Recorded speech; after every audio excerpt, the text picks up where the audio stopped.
Magandang umaga, Philippine Air Force. Narito ang magiging lagay ng panahon ngayong araw ng linggo, 12 October 2025. Sa kasalukuyan, easterlies o yung mainit na hangin nagmumula sa dagat Pasipiko ang nakakaapekto dito sa eastern section ng ating bansa. At para sa magiging lagay ng panahon ngayong araw, dahil nga sa easterlies, asahan natin dito sa Aurora at Quezon ang maulap na kalangitan na may mga kalat-kalat na pag-ulan, pagkulog at pagkidlat. At sa Metro Manila at ibang nalabing bahagi ng Luzon, gayon rin dito sa Visayas at Mindanao ay makakaranas ng bahagyang maulap hanggang maulap na kalangitan na may mga pulupulong pag-ulan, pagkulog at pagkidlat. At para naman sa magiging lagay ng panahon sa mga susunod na araw, dito sa Metro Manila, asahan natin bukas hanggang Miyerkules ang bahagyang maulap hanggang maulap na kalangitan na may mga pulupulong pag-ulan, pagkulog at pagkidlat.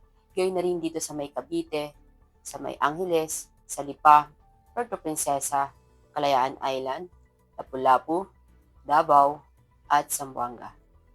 Ang araw ay sumikat ng 05:47 at lulubog mamayang 17:38. Para sa ating moon illumination, meron tayong 63% decreasing. At para manatiling updated sa lagay at taya ng panahon, i-follow lamang ang Air Force Weather Center sa aming mga social media accounts. At yan lamang po ang latest update natin sa weather sa ngalan ng aming commanding officer na si Colonel Alvin John Q. Gador, POP GSC.